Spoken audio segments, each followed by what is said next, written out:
आज पर्युषण महापर्व का चतुर्थ दिवस, चौथा दिन हमें क्या प्रेरणा दे रहा है कि चारों प्रकार के जो कषाय हैं उनको खत्म कर दो। अपने जीवन से क्रोध, मान, माया, लोभ, जब ये चारों कषाय खत्म हो जाएंगे तो ये जीवन बहुत ही सुंदर और बहुत ही अच्छे लाइन पर चल पड़ेगा। इतना सुंदर हमारा जीवन हो जाएगा। ये चार कषाय ही हमारे जीवन के ऐसे हैं जो हमें इस संसार में लिप्त करके रखते हैं। इन चारों कषायों को छोड़ना अति दुष्कर भी है और मुश्किल भी है, लेकिन छोड़ना बहुत जरूरी भी है। जब हम इन चारों कषायों को छोड़ देंगे तो अपने जीवन को बहुत ही अच्छे उच्च स्तर पर लेकर पहुंच जाएंगे। मनुष्य की 3 प्रकार की आकांक्षाएं होती हैं। एक जिजीविषा, एक विप्सा और एक मुमुक्षा। जिजीविषा क्या है? जीने की इच्छा। जिजीविषा जीने की इच्छा हर मनुष्य की ये एक वृत्ति है जो हर मनुष्य, हर प्राणी, हर जीव जीना चाहता है। किसी भी योनि में कोई भी प्राणी हो, हर प्राणी जीना चाहता है, कोई भी मरना नहीं चाहता। प्रभु ने भी कहा है जियो और जीने दो। स्वयं भी जियो खुश से और दूसरों को भी जीने दो। तुम्हारा कोई अधिकार नहीं है किसी को तकलीफ पहुंचाने का, किसी को मारने का। इसीलिए स्वयं भी जियो और जीने दो। हर प्राणी जीना चाहता है। एक नाली में पड़ा हुआ जो एक कीड़ा है, वो भी जीना चाहता है, वो भी मरना नहीं चाहता, वो भी जीवन दान चाहता है। चाहे मक्खी, मच्छर, कोई भी टिड्डी, पतंगा, कुछ भी हो, कोई भी अपने जीवन को खत्म करना नहीं चाहता। तो इसीलिए हर किसी के अंदर जीने की इच्छा होती है, तो सबको जीने का अधिकार है। इसीलिए सबको जीने देना चाहिए। इसलिए प्रभु का सूत्र है जियो और जीने दो। दूसरा क्या है? विप्सा, विस्तार की इच्छा, मतलब बढ़ाने की, विस्तार की इच्छा। मनुष्य के पास हर चीज है संसार में, चाहे किसी चीज की भी कमी नहीं है, लेकिन तमा कभी भी भरती नहीं है। वो और ज्यादा बढ़ाना चाहता है। जितना पास में है सोचता है उसको दुगना कर लूं, चौगुना कर लूं। तो उसकी तमा कभी भी, जिंदगी इंसान की खत्म हो जाती है, लेकिन तमा कभी खत्म नहीं होती। वो तमा ही ऐसी है, वो लोभ, लालच बढ़ता ही चला जाता है, बढ़ता ही चला जाता है। अगर वो तमा, वो लालच, वो कम हो सकता है तो सिर्फ किससे? धर्म से। धर्म के मार्ग पर आ जाने से वो लालसा कम हो सकती है। ज्ञानियों के, संतों के समागम से वो हमारे अंदर विस्तार की इच्छा कम हो सकती है, लोभ लालच कम हो सकता है।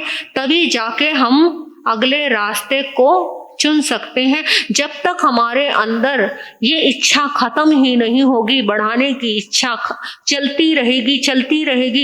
एक चीज मिल गई तो चाहते हैं दूसरी भी पास में आ जाए, दूसरी मिल गई तो चाहते हैं तीसरी आ जाए। किसी के पास स्कूटर है तो चाहता है गाड़ी आ जाए, गाड़ी आ गई तो अच्छे मॉडल वाली आ जाए और लाखों वाली आ जाए, करोड़ों वाली आ जाए, लेकिन वो इच्छा खत्म नहीं होती। किसी के पास छोटा नेकलेस है तो बड़ा आ जाए, बड़ा है और साथ में 2-4 कंगन भी आ जाए, अंगूठियां आ जाए और चीजें आ जाए, साड़ी है 4 साड़ी और आ जाए, 10 साड़ियां और आ जाए, मतलब इच्छा इंसान की खत्म नहीं होती।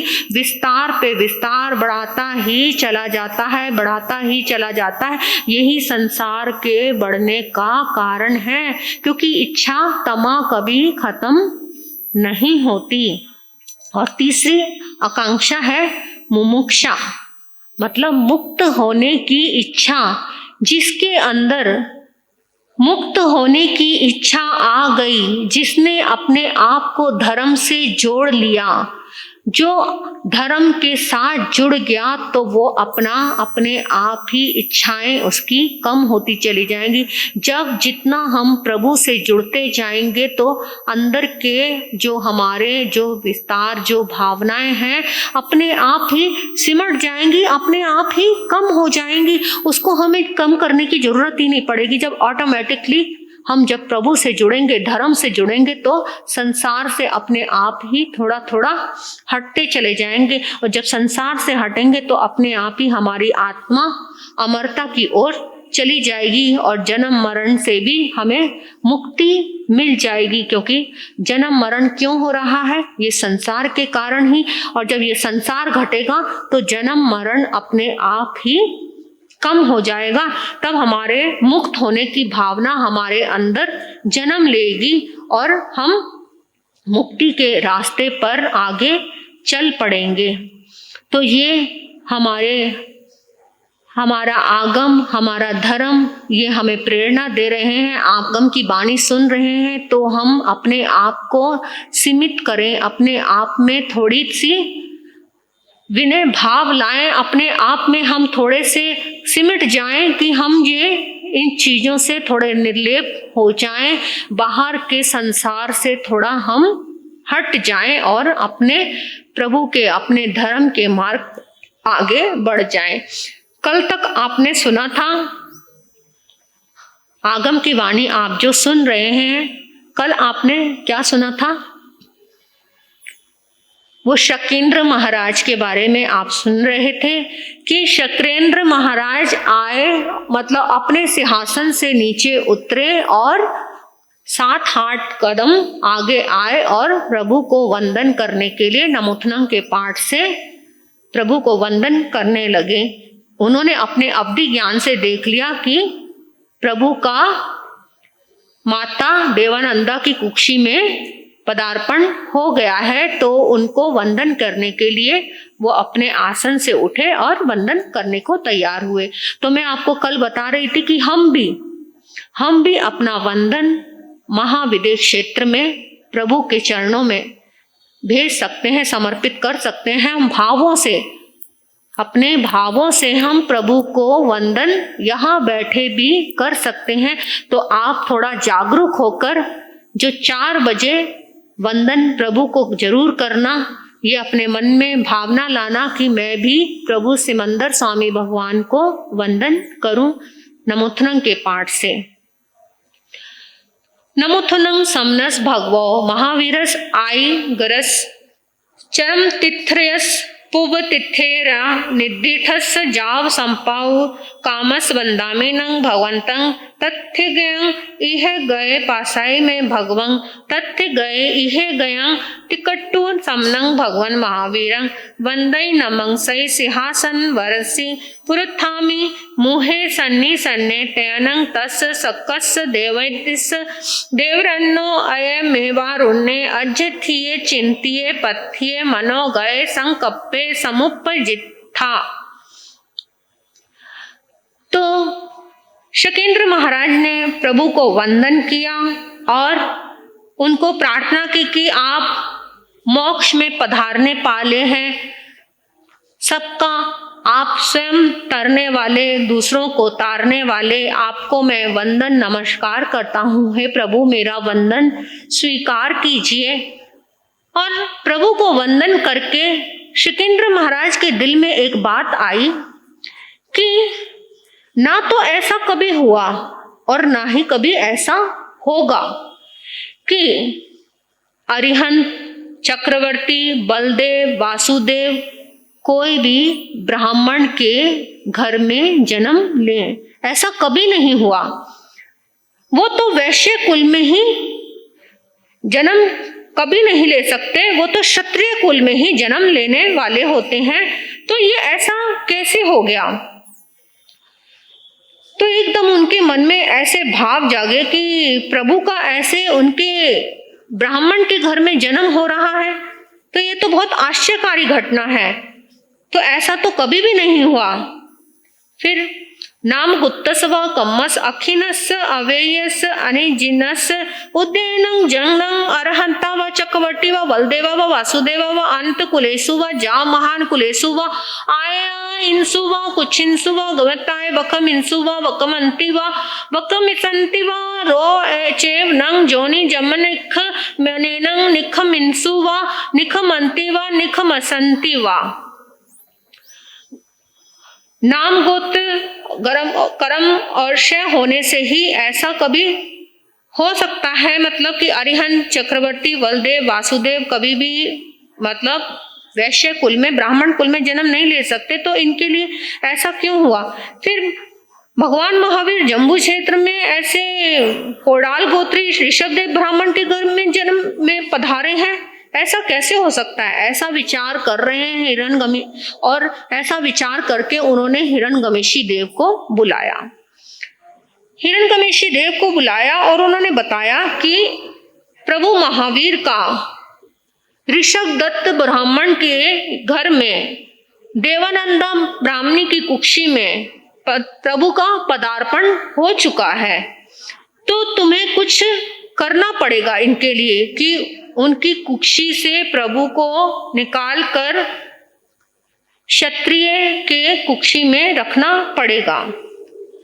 फिर हिरण्यगमेशी देव ने कहा, सही बात है, ना ऐसा तो कभी हुआ और ना ऐसा कभी हो सकता कि प्रभु तो राज्य के अधिकारी होते हैं, उन्हें तो राजा बनना होता है, तो इस तरह से वो कैसे हो सकते हैं? तो हिरण्यगमेशी देव सोचने लगे और उन्होंने योनि को बदलने का अपने मन में सोचा। अयं चन सामने भगवान महावीर जम्बू द्वीपे 12वें वासे महान कुंड गम्य नयरे उत्सव दत्तस महानस कोडाल सगुत्तस भारियस देवानंदनाय महानीय जालंधर सगुत्याय कुछंसी गमताय वकंते।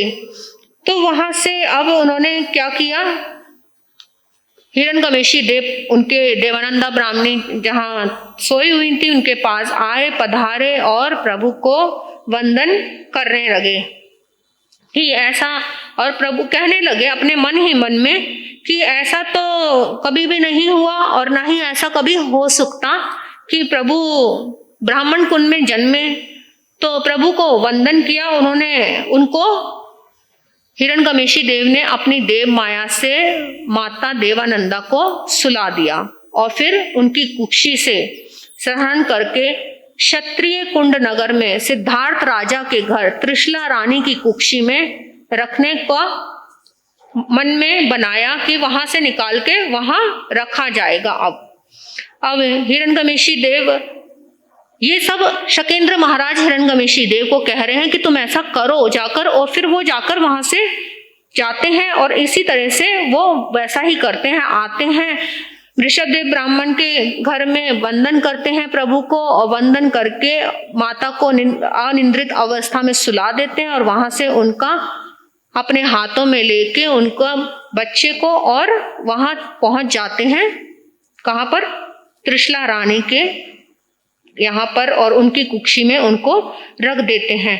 अब वो तो चले गए करके, और इधर देवानंदा को क्या लगा कि मुझे ऐसा लग रहा है कोई आया और मुझे उठाकर ले जा रहा है। प्रभु महावीर को ये सब पता चल रहा था, क्योंकि कुक्षी से ही तीर्थंकर की आत्मा को 3 ज्ञान होते हैं। उनको पता चल रहा था कि मेरा गर्भ संहरण हो रहा है, मुझे उठाकर दूसरी कुक्षी में रखा जा रहा है। और इधर देवानंदा ब्राह्मणी को लगा कि मेरे जो स्वप्न है, जो उनको स्वप्न आए थे जो 14, ऐसा लग रहा है कि मेरे स्वप्नों को कोई चुरा के ले जा रहा है। उनको लगा त्रिशला रानी मेरे स्वप्नों को चुरा कर ले जा रही है। अब एकदम वो तो परेशान हो गई कि मेरे स्वप्नों को किसी ने, त्रिशला रानी ने चुरा लिया, और एकदम उठ के बैठ गई, परेशान हो गई बहुत ज्यादा। और इधर त्रिशला रानी ने एकदम उन 14 स्वप्नों को देखा और देखकर एकदम जाग कर बैठ गई। उधर वो परेशान हो गई कि मेरे सपने तो किसी ने चुरा लिए, बहुत परेशान हो गई माता देवानंदा। और इधर त्रिशला माता को वो 14 स्वप्न सारे आ गए, और वो जैसे ही देखे उन्होंने 14 स्वप्न तो आकर खुश हो गई, और खुश होके कहने लगी एक एक स्वप्नों के बारे में। शुद्ध विचार, शुद्ध आचार, शुद्ध शक्ति से विश्व को धैर्य का वरदान प्रदान करने, वैश्य शिव गंध हस्ती का गुण लेकर मैं तेरे गर्भ में आ रहा हूँ माँ। शुभ ज्योत्सना में गज का स्वप्न माता ने देखा, और वो स्वप्न देखा तो वो कह रहा है कि हे माँ, मैं तेरे गर्भ में आ रहा हूँ। विचार, ऐसे शुद्ध आचार, शुद्ध विचार, शुद्ध शक्ति और धैर्य को धारण कर कर मैं तेरे गर्भ में आ रहा हूँ माँ। समस्त विश्व का कल्याण करने, आनंद मुख मांगल्य प्रदान करने, तेज पुंज रूप लेकर मैं तेरे गर्भ में आ रहा हूँ माँ। श्वेत देदीप्यमान वृषभ, माता ने दूसरा स्वप्न देखा वृषभ का, जो कह रहा है कि मैं समस्त विश्व को आनंद से भरने और तेज पुंज को लेकर तेरे गर्भ में आ रहा हूं मां। पराक्रम शून्य विश्व को सामर्थ्य प्रदान करने, पूर्व से पश्चिम उत्तर से दक्षिण छलांग लगाता हुआ सिंह का रूप में लेकर तेरे गर्भ में आ रहा हूं मां। सौम्य कृति पराक्रमी सिंह का रूप लेकर वो बच्चा कह रहा है कि ऐसा पराक्रम लेकर आ रहा हूं जो सारी दुनिया के दुखों का पाप मिटा, स्वयं अपना भी और दूसरों का भी पापों का नाश करने में तेरे गर्भ में आ रहा हूं। आत्मीय ऐश्वर्य की अनुभूति कराने, आत्म दरिद्रता से मुक्ति दिलाने, भगवती का रूप लेकर मैं तेरे गर्भ में आ रहा हूँ माँ। ऐश्वर्य प्रदायिनी लक्ष्मी कह रही है कि ऐसे ऐश्वर्य को लेकर सारे दरिद्रता को दूर करने और सबको मुक्ति दिलाने के लिए मैं तेरे गर्भ में आ रहा हूँ माँ। तो चौथा स्वप्न माँ ने ऐसा देखा। पांचवें स्वप्न में माता ने देखा, समस्त दुखों का अंत करने, जीवन को रमणीय बनाने, विश्व को सुगंधित करता हुआ मैं तेरे गर्भ में आ रहा हूँ माँ। सुरभित पुष्पों की माला वो कह रही है सारे दुखों को दूर करके और सारे समस्त संसार में खुशबू बिखेरता हुआ मैं तेरे गर्भ में आ रहा हूँ माँ। विषय कषाय के ताप से संतप्त वैश्विक मन को शीतल अमृत से अमृत मानस प्रदान करता हुआ सौम्य शशि बनकर जीऊंगा, ऐसा मैं तेरे गर्भ में आ रहा हूँ माँ। सर्वांग पूर्ण रूप शशि से भरपूर विषय कषाय आदि को खत्म करके शीतल अमृत प्रदान करने के लिए कहते हुए कि मैं तेरे गर्भ में आ रहा हूँ माँ। मिटाऊंगा विश्व का अंधियारा, फैलाऊंगा हर कोने में उजियाला, बनकर दिवाकर विश्व प्रकाशी मैं तेरे गर्भ में आ रहा हूँ माँ।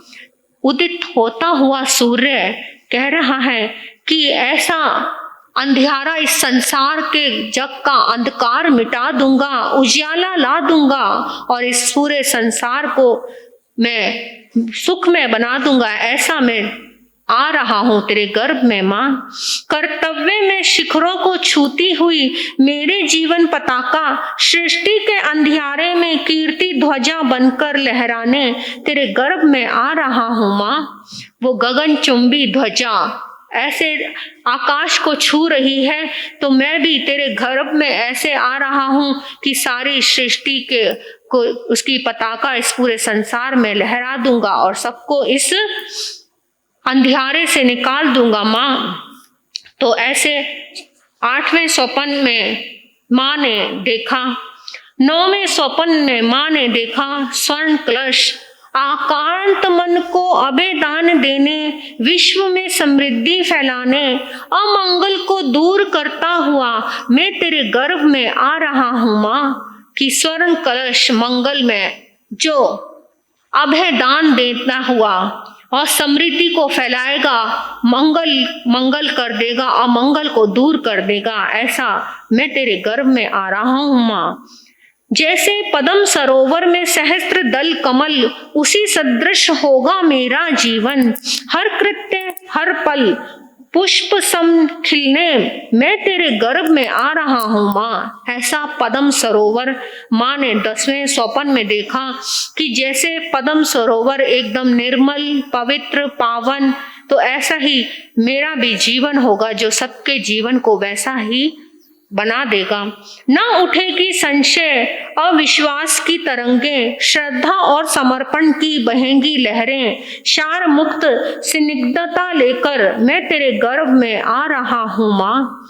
विशाल शील सागर कोई लहरें ऐसे अविश्वास की ऐसी लहरें नहीं रहेंगी संसार में, एकदम सार सुप्त एकदम कोमल स्निग्धा एकदम प्रेम की लहरें बहेंगी। ऐसी कांति को लेकर मैं तेरे गर्भ में आ रहा हूँ माँ। खुले आकाश में करूँगा विहरण, पार्थिवता से मुक्त होगा जीवन, ऐसी दिव्यता को लेकर मैं तेरे गर्भ मंदिर में आ रहा हूँ माँ। देव विमान में जो खुले आकाश में विचरण करूंगा, मतलब बिल्कुल अकेला एकदम छत्र अपने आप में विचरण करूंगा और सबको सही मार्ग दिखाऊंगा, ऐसा मैं बनूंगा और ऐसा मैं पूरी दुनिया को बनाऊंगा। तो ऐसा मैं देव विमान माँ ने स्वप्न में देखा। रतन स्वरूप निज आत्म गुणों को श्रेष्ठता की शिखर पर पहुंचाकर आत्म साक्षात्कार करके एवं कराने मैं तेरे गर्भ में आ रहा हूँ माँ। ऐसी रत्नों की राशि देखी माँ ने कि जो एकदम उच्च शिखर पर पहुंचने वाली आत्म साक्षात्कार करने वाली ऐसी रत्नों की राशि माँ ने 13वें स्वपन में देखी। और 14वें स्वपन में जहाँ धुआं वहाँ आग, इस लोक धारणा से मुक्त बिन तेल बिन बाती बिन आलंबन आत्म ज्योति का स्वरूप लेकर मैं तेरे गर्भ में आ रहा हूँ माँ। निर्धूम अग्नि का स्वपन देखा माँ ने, जिसमें कोई धुआं नहीं, किसी प्रकार की तेल और बत्ती कुछ नहीं, लेकिन फिर भी प्रज्वलित ज्योत जगाने, जैसे मेरे अंदर वो ज्योत जग रही है ऐसे ही मैं इस संसार में ऐसी ज्योत जगाने के लिए आ रहा हूँ माँ। तो ऐसे महान 14 शुभ स्वप्न माँ ने देखे और जब 14 सपनों को सुना तो रानी एकदम उठकर बैठ गई और बैठकर अपने जहाँ उनके राजा सिद्धार्थ सोए हुए थे अपने पतिदेव को जगाया और क्या कहा। कहे त्रिशला रानी सुन लो सनम, कहे त्रिशला रानी सुन लो सनम, आज रात देखे आज रात देखे मैंने 14 स्वपन,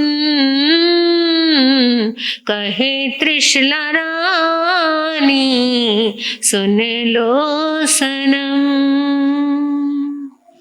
त्रिशला रानी कहती कि हे महाराज, मैंने 14 शुभ ऐसे स्वप्न देखे और उन स्वप्नों को एक एक करके राजा को उन्होंने बताया।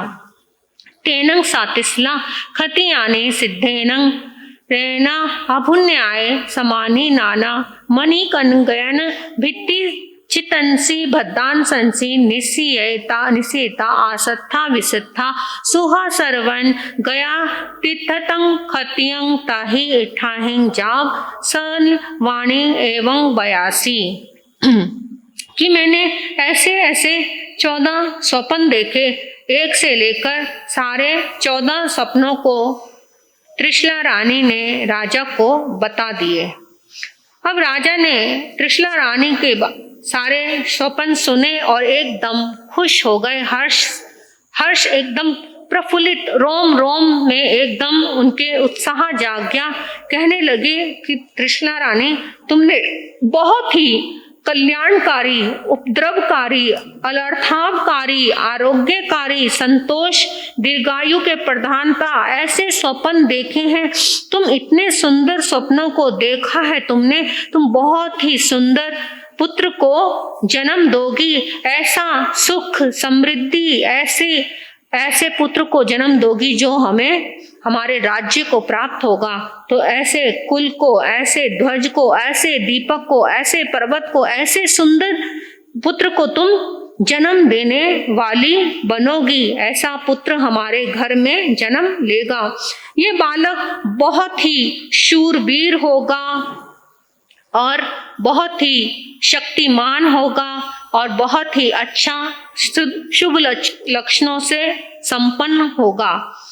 त्रिशला रानी ने राजा सिद्धार्थ की बात सुनी, एकदम हर्ष से खुश हो गई, प्रसन्न हो गई और एकदम अपने आप अंदर ही अंदर मुस्कुराती, खुश होती और अपने जहाँ से कक्ष से आई थी वहीं जाकर अपने शयनगार में गई और बहुत ही सुंदर ढंग से धार्मिक उपकरणों से अपने रात्रि को जागरण करने लगी, धर्म के अनुसार अपने गर्भ का पालन भी करने लगी। अब एक एक स्वप्नों को याद करती जा रही हैं और खुश होती जा रही है माता कि इतने सुंदर, इतने महामंगलकारी मैंने स्वप्नों को देखा और सारे स्वप्न एक से बढ़कर एक मंगल करने वाले, ऐसे मांगलिक स्वप्न बहुत एकदम चिंतन में डूबी हुई हैं। और राजा से फिर निवेदन, अब सुबह उठी, अपना राजा से निवेदन किया। राजा ने भी और उनको स्वप्न पाठकों को बुलाया। रात्रि बीतने के बाद स्वप्न पाठकों को बुलाया कि एक एक स्वप्न का अर्थ जाने कि कैसे क्या क्या स्वप्न का फल देने वाले हैं वो। अब वो स्वप्न पाठक आए, राजा और रानी दोनों बैठ गए और एक स्वप्न पाठकों ने बुलाया कि तुम्हारे ये स्वप्न बहुत ही सुंदर, हर्षित करने वाले हैं, संतोष देने वाले हैं, आनंद से भरने वाले हैं और तुम बहुत ही सुंदर, हष्ट पुष्ट, एकदम जो तीनों लोगों का नाथ बनेगा, ऐसे पुत्र को तुम जन्म दोगी। तो स्वप्न पाठकों की बात सुनी और सिद्धार्थ राजा और त्रिशला रानी दोनों खुश हो गए और उनको बहुत सारे आभूषण, बहुमूल्य आदि चीजें दी दान में और उनको विदा किया। तेनंग ते सुविन लक्षण पड़वांगा सिद्ध थेनंग रन्ना वंदिये पुई सकारी सम्मानिया समाना पत्यंग पत्यंग पुण्य थेसु भद्दा स्नेसु निशियंती तेनंग सिद्धथे खत्तिये तिसलंग खंती आनी जावी अंतरिथ्यंग थावे थाविता पुफ फलंग डिपुण हथे परेनंग विन एनंग ते सुविन लखन पाड़े एवं 82। अब स्वप्न पाठक को विदा किया और त्रिशला रानी ने भी बहुत ही अच्छे से अपने गर्भ का पालन किया इन सुंदर स्वप्नों के फल को जानकर। और उसके बाद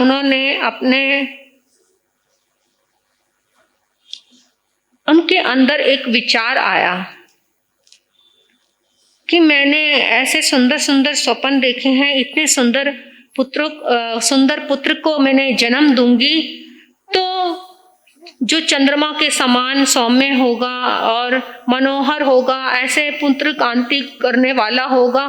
तो एक दिन उनके मन में जो उन्होंने बताया वो चक्रवर्ती भी बनेगा, वो चक्रवर्ती भी जैसा और चक्रवर्ती के जैसा, और मतलब वासुदेव चक्रवर्ती ऐसा हष्ट पुष्ट, ऐसा जो चक्रवर्ती के पास भी जितना बल नहीं होगा उससे भी ज्यादा बल वाला वो बच्चा होगा। ऐसा त्रिशला रानी सोचती जा रही है अपने मन में, और एकदम सोचते सोचते त्रिशला रानी को एक स्वप्न आया। स्वप्न नहीं, दोहद सा उत्पन्न हुआ कि एकदम उनको अच्छे अच्छे दोहद आए। तो जो सारे जितने भी, क्योंकि जिस समय बच्चा गर्भ में आता है तो माँ को कुछ ना कुछ दोहद आते हैं, तो वो सारे सिद्धार्थ राजा ने सब उनके जो भी उनके मन में आया वो पूरा किया, अच्छे अच्छे सब उनको आए। और जिस दिन से वो बच्चा गर्भ में आया तब से वो धन बढ़ता जा रहा था, बढ़ता ही जा रहा था। उनके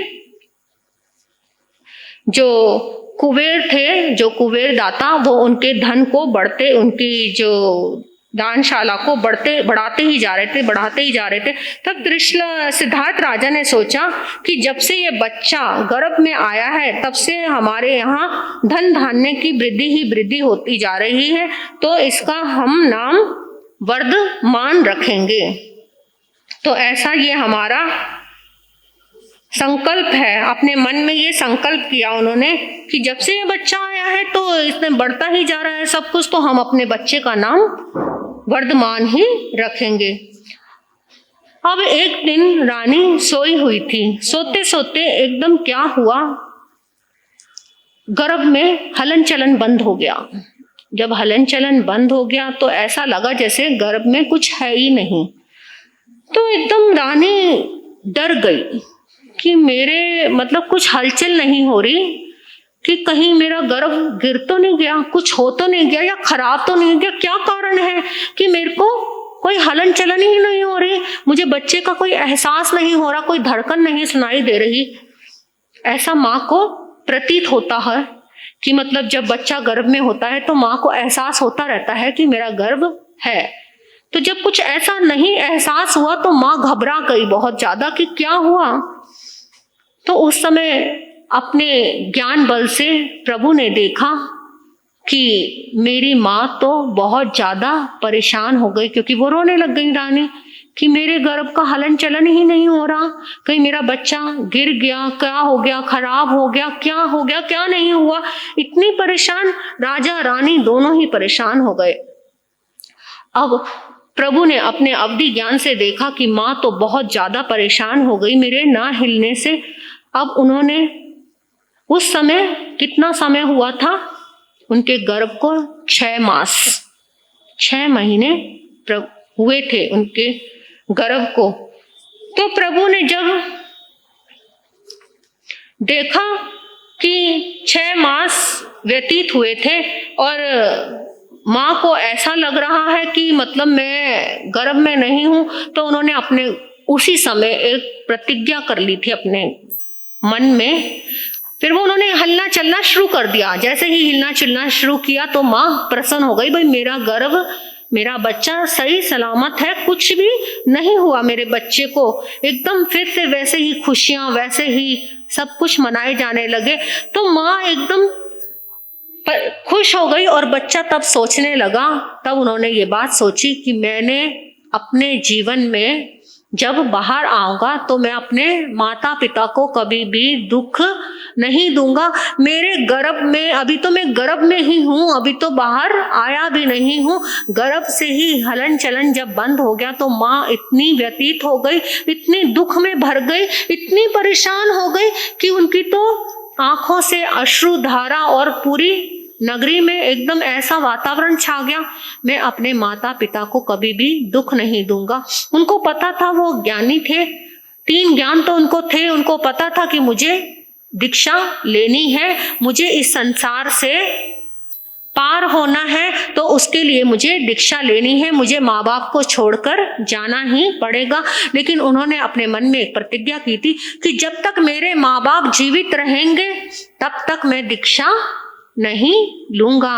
और जब तक माता त्रिशला और राजा सिद्धार्थ माता पिता जीवित रहे तब तक प्रभु ने दीक्षा नहीं ली। 28 वर्ष के हो गए थे जब माता पिता का 28 वर्ष की उम्र थी जब माता पिता का देहावसान हुआ। 2 वर्ष और रुके थे वो अपने भाई के कहने से। 28 वर्ष तो वो रुके अपने माता पिता के लिए, लेकिन 2 वर्ष वो और रुके अपने भाई के कहने से। तो इस तरह से प्रभु का जन पदार्पण गर्भ में हो गया। प्रभु ने प्रतिज्ञा भी कर ली और कल हम प्रभु का जन्मोत्सव मनाएंगे। अपने प्रभु का जन्म इस शास्त्र के अनुसार प्रभु का जन्म होगा।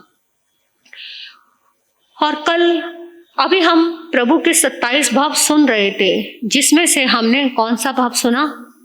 पहला न्यायसार का भाव, और दूसरा भाव हुआ देवलोक का, फिर तीसरा भाव हुआ मरीचि का, उसके बाद फिर देवलोक, फिर एक ब्राह्मण का, फिर देवलोक, फिर ब्राह्मण के घर। इस तरह से करते करते प्रभु के कितने भाव बीते?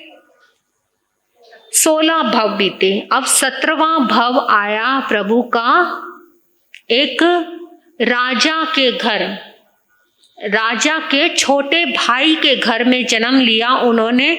नाम मिला उनको विश्वभूति। विश्वभूति नाम मिला। राजा का नाम था विश्वनंदी।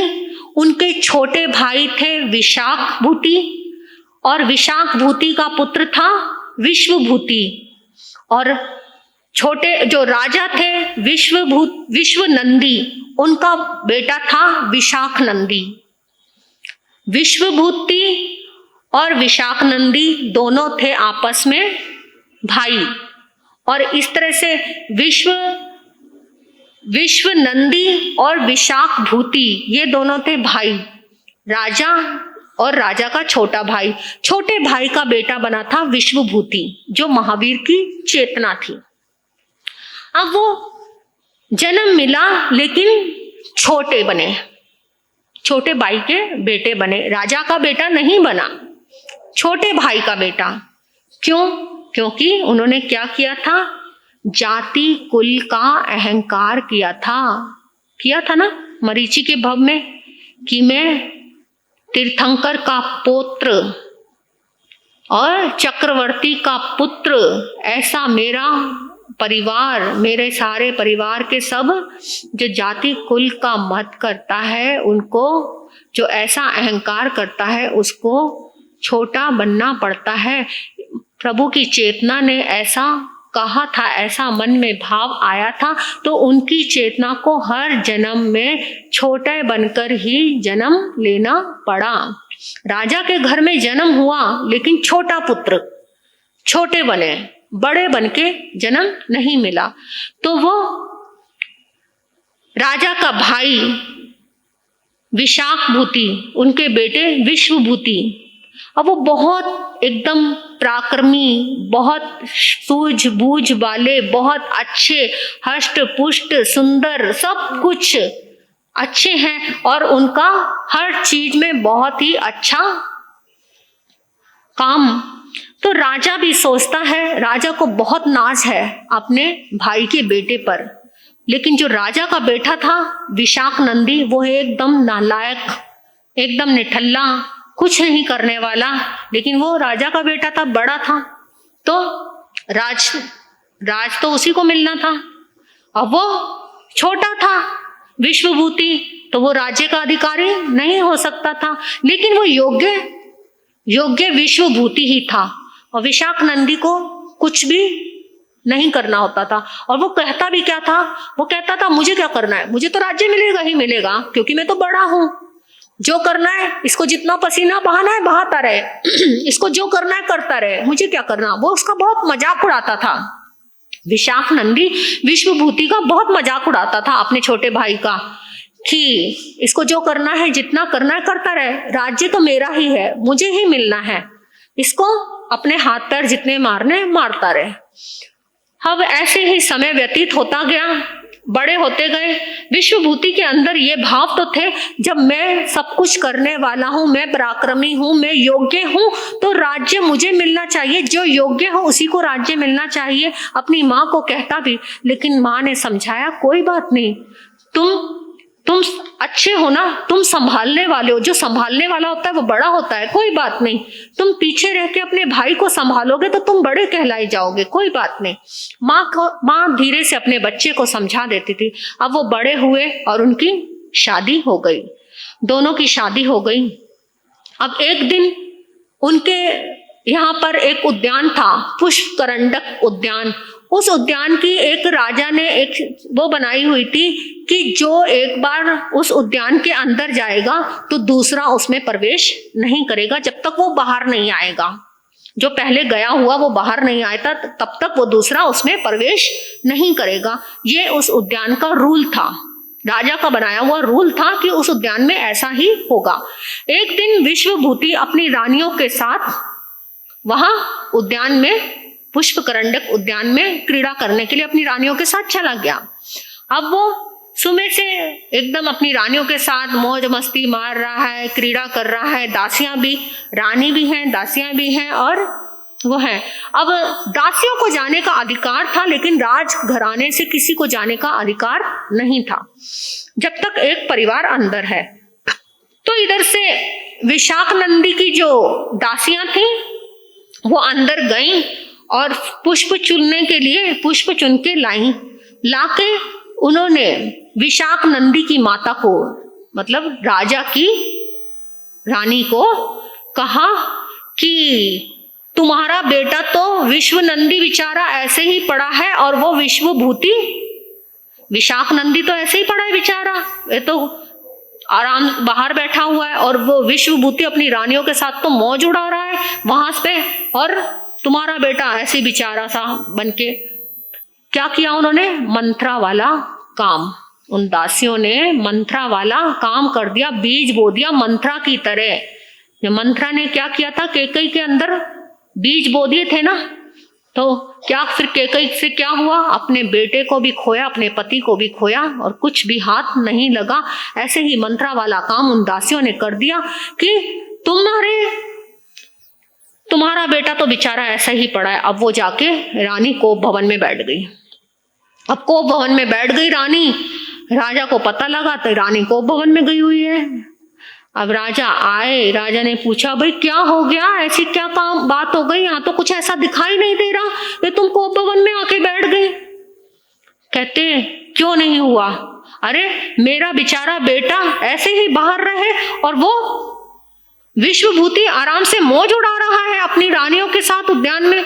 अरे वो गया है, आ जाएगा, आज गया है कल आ जाएगा बाहर, तब तुम्हारा बेटा चला जाएगा, इसमें कौन सी बड़ी बात है। कहती नहीं, आज के आज ही उसे बाहर निकालो, आज ही मेरा बेटा जाएगा। कहते ऐसे मेरा रूल है, मैंने कहा कि जब तक एक परिवार अंदर है कोई उसे निकालेगा नहीं, कोई उसे कुछ कहेगा नहीं। जब उनकी इच्छा होगी वो खुद बाहर आएंगे तो दूसरा अपने आप चला जाए, और कोई बुलाने भी नहीं जाएगा, कोई कहेगा भी नहीं। कहते कुछ भी हो मुझे नहीं पता, उसको आज ही बाहर निकालो, मेरा बेटा आज ही अंदर जाएगा। अब राजा परेशान हो गया, बैठा है अपने राज दरबार में आके। मंत्री ने पूछा कि क्या हुआ, इतने परेशान। अब मंत्री ने क्या काम किया? मंत्री ने फूट डालने का काम कर दिया, क्योंकि राजा को तो परेशान था ही पहले। अब मंत्री ने कर दिया फूट डालने का काम। राजा को से बात पूछ ली। कहते हैं कभी भी अपने घर की बात को कभी किसी दूसरे को नहीं कहनी चाहिए, बाहर नहीं निकालनी चाहिए, क्योंकि बाहर के लोग क्या करते हैं? तोड़ने का ही काम करेंगे, जोड़ने का काम नहीं करेंगे। जो जोड़ने वाले होंगे वही सच्चे मित्र होंगे, जो तोड़ने वाले होंगे वो मंत्रा जैसा ही काम करेंगे, वो शकुनी जैसा ही काम करेंगे। शकुनी ने क्या किया था? तोड़ने का काम किया हमेशा, उसी ने महाभारत करवाई। अगर बाहर के लोगों की बात मान ली तो वो शकुनी जैसा ही काम होगा। इसलिए बाहर के लोगों की बात को सुनकर अपने घर में फूट नहीं डालनी चाहिए, अपने घर को अपने तरीके से ही समेटना चाहिए। अब लेकिन राजा ने उसकी बातों में आ गया, मंत्री ने चिकनी चोपड़ी चोपड़ाई और उससे राजा से बात पूछ ली। अब पूछ ली, उसने सारी बात बता दी। तो उन्होंने कहा, अरे परेशान क्यों होते हो राजा जी, तुम्हें विश्वभूति को बाहर ही तो निकालना है। मैं उसको राजा विश्वभूति को निकालूंगा भी नहीं, कुछ कहूंगा भी नहीं, और ना आपका नियम भंग होगा, पर फिर भी वो विश्वभूति अपने आप ही बाहर आ जाएगा। अब उसने एक सैनिक को बुलाया और क्या किया, उसको कहा कि वहां से कोई दूसरे देश से, मतलब जो उनका पड़ोसी अच्छा राज्य था, उसे वहां से खबर आई है कि वहां उसने सामंत है, वहां का सामंत सिंह, उसने युद्ध की भेरी बजा दी, युद्ध के लिए ऐलान कर दिया है। तो उन्होंने कहा वो बजा दो नगाड़े, और उन्होंने नगाड़े बजा दिए। अब जैसे ही नगाड़े बजे, नगाड़ों की आवाज पहुंची विश्वभूति के कानों में, एकदम सोचने लग गया, इस समय एकदम युद्ध की भेरी बज गई, इस समय युद्ध के लिए किसने ऐलान कर दिया, क्योंकि वो शूरवीर था, उसके अंदर वो रहा नहीं गया उससे कि ये क्यों युद्ध की भेजी बजी। तो वो आ गया, उद्यान से आया और सीधा अपने बड़े पिता के पास, मतलब राजा के पास आया और पूछा कि एकदम युद्ध की भेरी क्यों बज गई, क्या हुआ ताश्री। तो उन्होंने कहा, उन्होंने तो कुछ बोला नहीं, उनको बोलने का मौका नहीं दिया। मंत्री ने बोल दिया, तुम्हें क्या करना है, तुम तो जाओ उद्यान में अपनी रानियों के साथ मौज मस्ती उड़ाओ, तुम्हें क्या करना है। कहते नहीं, जो शूरवीर होता है उसको सब कुछ करना होता है। कहाँ जाना है, किसने युद्ध का ऐलान किया है, मैं जाऊंगा, आप नहीं जाएंगे, आप कुछ नहीं करेंगे। अरे मंत्री ने फिर एकदम एक चिंगारी छोड़ दी, जाओ जाओ पहले अपनी रानियों को तो पूछ आओ। कहते रानियों को पूछता तो वही है जो उनका गुलाम हो, मैं जोरू का गुलाम नहीं हूं, मैं तो अपना बादशाह हूं अपने आप का, मुझे किसी से भी कुछ भी पूछने की जरूरत नहीं है, मैं जाऊंगा। और वो सेना तैयार की और चल पड़ा। अब इधर से वो सेना तैयार की, वो चल पड़ा इधर से उसने क्या किया, जैसे ही वो सीमा से बाहर निकला विश्वभूति, और विशाखनंदी अपनी रानियों को, दासियों को लेकर और पहुंच गया उद्यान में। अब जब उद्यान में पहुंच गया तो एकदम जो विश्वभूति की जो रानियां थी, दासियां, एकदम लज्जित हो गई, क्योंकि उनको तो यही पता था कि अभी हमारे पतिदेव गए हैं और अभी वापस लौटकर आएंगे, क्योंकि उनको नहीं पता था कि वो वहीं से वहीं चले जाएंगे हमें बिना बताए, बिना कुछ कहे। तो वो तो इंतजार कर रही थी, वो तो ऐसे ही बैठी हुई थी। तो एकदम ये विशाखनंदी पहुंच गया, वो तो बहुत एकदम लज्जित हो गई, एकदम वहां से भागी निकली और अपने महल में आ गई।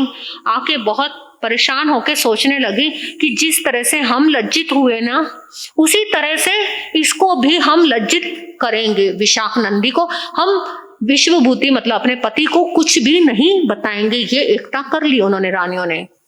और इधर से विश्वभूति पहुंचा जहां से युद्ध की बेदी बजी थी, यहां से आया था, और उन्होंने समाचार भेजा कि युद्ध के लिए तैयार हो जाओ, तुमने युद्ध की भेरी बजाई है। अब वहां से उनका दूत पहुंचा, वो कहते हैं हमारी तरफ से तो कोई युद्ध की भेरी नहीं बजी, हमने तो किसी प्रकार का युद्ध के लिए कहा ही नहीं है, कोई बात ही नहीं हुई। यहाँ तो किसी प्रकार का भी कुछ नहीं, यहाँ तो बहुत शांति है, हम तो आपके पड़ोसी राजा हैं, हम तो आपके आगे अनुनय विनय के साथ रहे हैं। तो एकदम राजा के पास बात पहुंची और वो जो राजा का वृद्ध मंत्री था गुप्तचर, वो आया। कहते तुम्हें किसने सूचना दी। हाँ, कहते वहां से मुझे पता चला था कि राजा जी ने बताया, मंत्री ने हमारे, कि गुप्तचरों से कि तुम्हारे यहाँ पे युद्ध की तरफ से वो आया है संदेशा। कहते यहाँ से कोई युद्ध का संदेशा नहीं आया, यहाँ पे कोई युद्ध की बेरी नहीं बजी है, युद्ध की बेरी तो तुम्हारे यहीं पर बजी है। कहते ऐसे कैसे कह सकते हो, तुम हमारे घर में फूट डाल रहे हो। कहते नहीं। अच्छा तुम ये बताओ, जिस समय तुम्हें युद्ध की बेरी सुनाई दी थी तुम कहाँ थे। वो बहुत वृद्ध, बहुत समझदार, एकदम अनुभवी थे वो। तो कहते कि मैं उस समय उद्यान में था अपनी रानियों के साथ। कहते अच्छा, तो तुम उद्यान में थे, तो तुम्हें उन्हें बात समझ आ गई, ये तुम्हें सारा नाटक रचा गया है उद्यान से बाहर निकालने के लिए। कहते नहीं, ऐसा नहीं हो सकता, मेरे तात, मेरे राजा, वो ऐसा नहीं कर सकते मेरे साथ। अगर उनको ऐसा था तो वो मुझे मुंह से बोल देते, तो मैं उनके एक बार कहने से, जब मैं अपने प्राणों की बलि तक न्यौछावर कर सकता हूं उनके एक शब्द मात्र से, तो मैं उनके कहने से क्या बाहर नहीं आता? तो एकदम मन में बात ऐसे नहीं हो सकता। वापिस आ गया वहां से, आके बोला, राजन के पास आया सीधा कि वहां तो किसी प्रकार की कोई युद्ध की भेरी नहीं भजी थी, वहां तो कुछ नहीं था, यहाँ अपने गुप्तचरों ने ही कोई गलत सूचना दी होगी। मंत्री एकदम बोला, तुम सलाहकार नहीं हो, तुम्हें सलाह देने का कोई मतलब नहीं है। ठीक है, आ गया, आया, परेशान सा था, लेकिन अपनी रानियों के पास पहुंचा। रानियों से कहा कि ठीक है, कहते ठीक है, कहते चलो चलते हैं स्वामी, उद्यान में चलते हैं। अब रानियों ने लिया अपने पति को साथ में, विश्वभूति को, और उद्यान में चलने को तैयार हो गए। किसी ने नहीं बताया कुछ भी, रानियों ने भी कुछ नहीं बताया कि हमारे साथ क्या हुआ, कुछ बात नहीं बताई, और लेके चल पड़ी उद्यान में। और उद्यान के बाहर पहुंचे, विश्वभूति ने कहा दरवाजा खोलो, अंदर जाना है। कहते अंदर दरवाजा नहीं खुल सकता, अभी विशाख नंदी अंदर है। जैसे ही विश्वभूति को पता चला कि विशाख नंदी अंदर है, सारी बात एकदम घूमने लग गई कि युद्ध की भेरी यहाँ नहीं बजी, ये तुम्हारे घर में ही बजी है। ये सारा षड्यंत्र तुम्हें इस उद्यान से निकालने के लिए किया गया है। फिर मन में ऐसे आया, मैंने अपने राजन को, अपने तात को अपने पिता से भी बढ़कर माना, उनको सब कुछ माना, लेकिन उन्होंने मेरे साथ ऐसा किया। अपनी पत्नियों के लिए आया, मेरी पत्नियों ने मुझे कुछ नहीं बताया, मेरे परिवार में किसी ने मुझे कुछ नहीं कहा। और एकदम मन में इतना क्रोध, इतना संक्लेश आया कि घोड़े के ऊपर बैठे हुए ही एक जोर से दरवाजे के पास ही एक कदम्ब का पेड़ था। कदम का पेड़ वो कहते हैं इतना मजबूत होता है, इतना मजबूत, उसके फल कभी भी गिर नहीं सकते। तो इतनी जोर से एक लात मारी उस पे कि वो सारे जितने भी फल लगे हुए थे सारे धरती पर आके गिर गए। इतना गुस्सा आया और एकदम खुद घोड़े से उतरे और चल पड़े। किसी को कुछ नहीं कहा, मन में एकदम पीड़ा दर्द लिए और चल पड़े। चलते जा रहे हैं, मन में क्रोध की अग्नि जल रही है कि सबने मेरे साथ ऐसा क्यों किया। मैंने किसी को कुछ नहीं कहा, मेरे को एक बार कह देते तो मैं उसी समय उद्यान से बाहर आ जाता, लेकिन कोई अपना नहीं है। सब राजा ने भी धोखा दिया, मेरी रानियों ने भी धोखा दिया, सबने, किसी ने भी मेरा कुछ नहीं समझा। और एकदम मन में ऐसे संक्लेश तपते जा रहे हैं। तो एकदम जाते जाते मन में भाव आया, अब इस जीवन को ही खत्म कर देना, इस जीवन का कोई महत्व ही नहीं है। तो एकदम एक अचानक से एक संत आए और उन्होंने विश्वभूति का पीछे से कंधा पकड़ लिया, एकदम झुंझला के कंधे को छुड़वाना चाहा उन्होंने, जोर से हाथ पकड़ लिया। कहाँ जा रहे हो, कहाँ क्या कर रहे हो, क्यों तप रहे हो, क्यों जल रहे हो? तो एकदम उनके सौम्य चेहरे को देखा संभूति विजय मुनि उस समय, तो उनके चेहरे को देखा तो देखकर एकदम परेशान, दुख में, पीड़ा में आंसू बहने लग गए।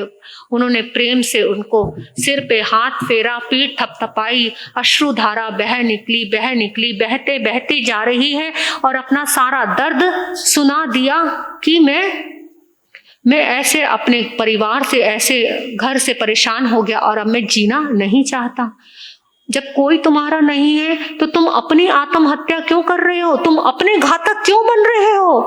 तुम अपने आप को क्यों मार रहे हो? अपने जीवन का नाश क्यों कर रहे हो? उन्होंने संभाला, उनको ज्ञान दिया और ले गए और उनको संत बना दिया। संत बन गए। कहते अब मेरा इस संसार में कोई नहीं है। कहते कोई नहीं है संसार में तो प्रभु को अपना बना लो, प्रभु तुम्हारे हैं। बन गए, दीक्षा धारण कर ली। अब इधर खबर लगी राजा को, तो राजा परेशान हो गया कि मैं सब कुछ खो सकता था पर विश्वभूति को नहीं खो सकता। एक उद्यान के कारण मेरा बेटा चला गया, मेरा विश्वभूति चला गया मेरे से। मंत्री कहता है ऐसा कोई भी अपने आप संत नहीं बना सकता, ये गैर कानूनी है। जब तक परिवार है तो कोई भी उसे संत नहीं बना सकता। तो चले, सारा परिवार आ गया, आके उनके चरणों में आए, संभूति विजय मुनि के चरणों में, और कहा तुमने ऐसे संत कैसे बना लिया? उसका परिवार था, तुमने बिना पूछे ऐसे संत कैसे बना लिया? कहते परिवार था, कोई भी नहीं है मुझे। तो उसने कहा मेरा कोई नहीं है।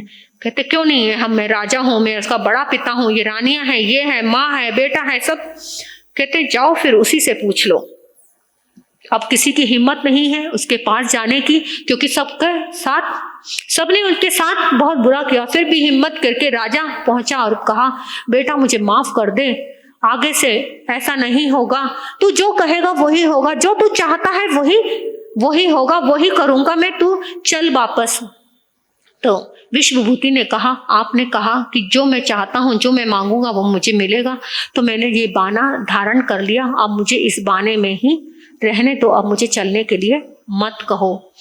5 मिनट 7 मिनट में अपनी बात को मैं पूरा करूंगी। थोड़ी सी ये कहानी बड़ी है, तो मुझे अभी इस बाने में ही रहने दो, मुझे चलने के लिए मत कहो।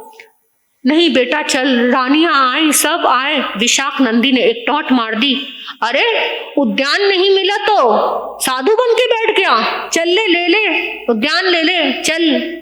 चुभ गई एकदम विशाख नंदी की बात पर, फिर भी कुछ नहीं कहा।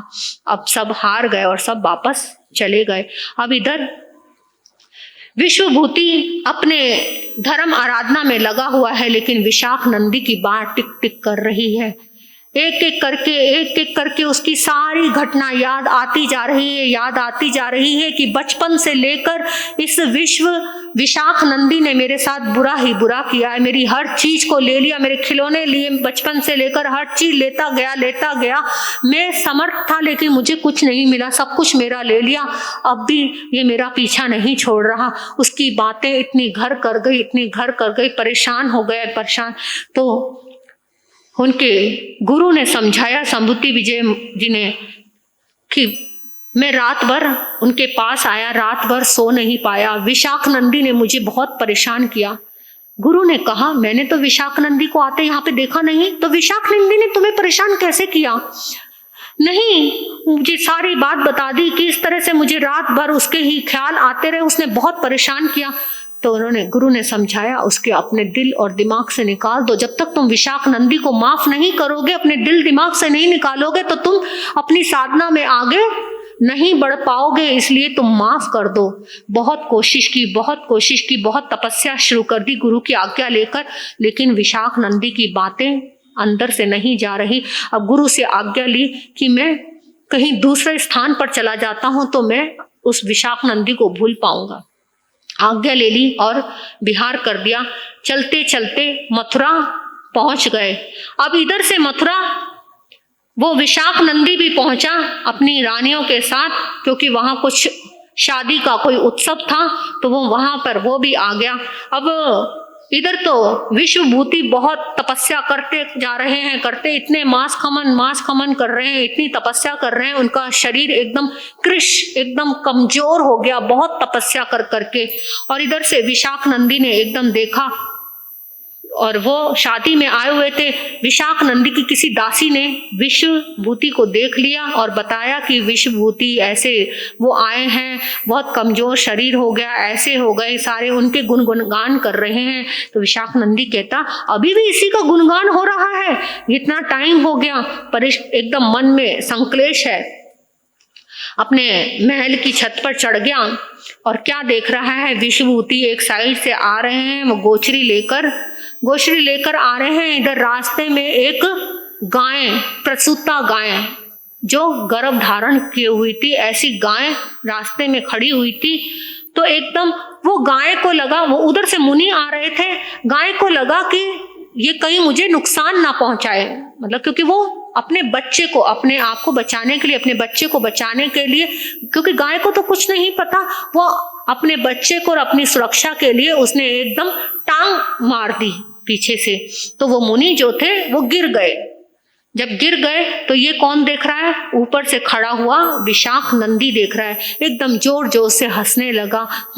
देखो ये कैसे बेचारा भूमि पे गिरा पड़ा है, एक गाय की एक लात खाकर ही धरती पर गिर गया। जो कदम्ब के पुष्पों को, फलों को धरती पर गिराने वाला, इतना बलशाली, इतना पराक्रमी, आज एक गाय की लात से जमीन पे गिर गया।